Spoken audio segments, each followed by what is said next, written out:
Pernah nggak sih minta AI bikinin sesuatu, hasilnya aneh banget? Atau malah nggak nyambung sama sekali? Pasti pernah kan? Kita semua pernah frustrasi kayak gitu. Tapi, gimana kalau saya bilang masalahnya itu bukan di AI-nya, tapi di cara kita ngobrol sama dia? Kenapa ya hasil AI saya sering banget salah? Nah, ini pertanyaan jutaan dolar kan?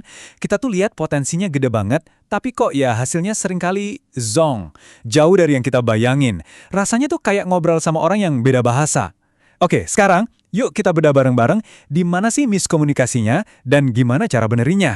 Coba deh, lihat bedanya. Kelihatan banget kan? Di satu sisi kita kasih perintah yang asal-asalan. Ya hasilnya ya gitu deh, acak adut.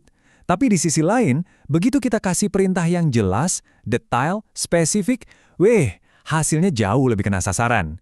Inilah aturan mainnya yang paling penting. Kualitas output itu selalu bergantung sama kualitas input dari kita. Jadi, intinya apa? Masalahnya bukan di alatnya, tapi di instruksi kita. Bayangin AI itu kayak koki super canggih. Kalau kita cuma bilang, masakin sesuatu, ya dia bingung. Tapi kalau kita kasih resep yang detail, hasilnya pasti luar biasa. Nah, kita akan beralih dari sekedar bertanya, menjadi merancang sebuah percakapan yang cerdas. Disinilah kunci buat ngebuka potensi AI yang sesungguhnya. Nah, inilah yang namanya prompt engineering.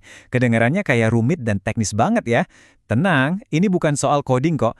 Anggap aja ini seni ngasih arahan yang super jelas. Seni berkomunikasi sama AI biar dia benar-benar ngeh sama apa yang kita mau.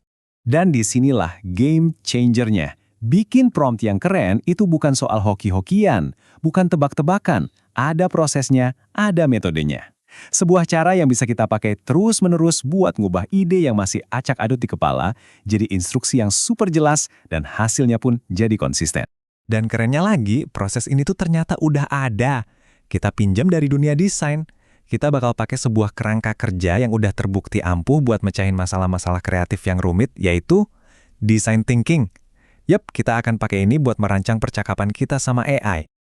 Gampangnya gini, design thinking itu semacam peta buat berinovasi.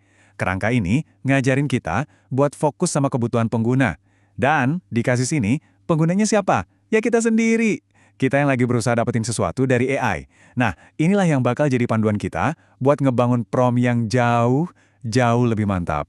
Oke, teori cukup. Yuk kita langsung praktek aja. Kita bakal coba pakai kerangka kerja ini buat nyelesain satu tugas dari A sampai Z, bikin maskot buat klub sains. Siap? Nah, ini dia proses 5 langkahnya. Ini yang bakal membawa kita dari ide yang masih ngeblur jadi sebuah prompt yang tajam dan presisi. Kita mulai dari empathize atau empati, lanjut ke define atau definisikan masalahnya, terus kita gali ide di tahap ideate, bikin draft pertama di prototype, dan terakhir kita poles di tahap tes. Yuk kita kupas satu persatu. Langkah pertama, empati. Kita harus mikir dulu, maskot ini buat siapa sih? Oke, buat anak-anak SMA yang pinter, kreatif, dan rasa ingin tahunya tinggi. Nah, dari sini aja kita udah dapat arah kan, maskotnya harus kelihatan modern dan cerdas. Jangan malah kayak buat anak TK. Nuansa ini penting banget. Oke, lanjut. Langkah kedua, definisikan. Hasil pemikiran kita tadi kita ubah jadi tujuan yang jelas. Jadi tujuannya bukan lagi sekedar bikin maskot, tapi lebih spesifik. Kita butuh maskot yang ramah, kelihatan pinter, dan nunjukin banget kalau ini soal sains. Kejelasan ini bakal jadi kompas kita ke depan. Sekarang, bagian paling seru, ideasi. Di sini kita brainstorming liar aja. Apa aja yang kepikiran pas dengar sains yang ramah? Mungkin robot lucu? Roda gigi, bolam lampu, jas lab, warna-warna cerah. Oke, kita kumpulin semua kata kunci dan ide visual ini. Anggap aja ini bahan-bahan mentah buat prompt kita nanti. Nah, 2 langkah terakhir ini, prototipe dan uji, sebenarnya satu siklus yang nyambung. Jadi kita ambil semua ide tadi, terus kita susun jadi draft prompt pertama. Kita kasih makan ke AI, terus kita lihat hasilnya gimana. Mungkin hasilnya belum pas. Nah, dari situ kita benerin lagi promptnya, coba lagi. Terus aja gitu, diulang-ulang sampai kita dapat hasil yang benar-benar kita mau. Oke, sekarang kita udah punya prosesnya nih. Ibaratnya, kita udah tahu langkah-langkah kerjanya. Sekarang, yuk kita isi kotak perkakas kita dengan beberapa teknik spesifik. Alat-alat ini bakal bikin setiap langkah tadi jadi makin tajam dan makin powerful. Secara umum, ada 3 jenis prompt dasar. Ada yang namanya zero shot, ini instruksi langsung aja, buatkan maskot robot, titik. Terus ada one shot, di mana kita kasih satu contoh, misalnya kita kasih gambar robot lain buat referensi. Nah, yang paling kuat, few shot, kita kasih beberapa contoh gaya yang kita suka. Intinya gampang, makin bagus contoh yang kita kasih, makin paham si AI sama selera kita. Dan ini ada kerangka kerja yang simple tapi ampuh banget. Ingat aja singkatannya, PGTC. P itu persona, suruh AI-nya pura-pura jadi seseorang, misalnya kamu adalah seorang desainer. G itu goal atau tujuan, jelasin hasil akhirnya mau kayak gimana. T itu task atau tugas, kasih perintah spesifiknya. Dan terakhir C itu konteks atau konteks, kasih info tambahan.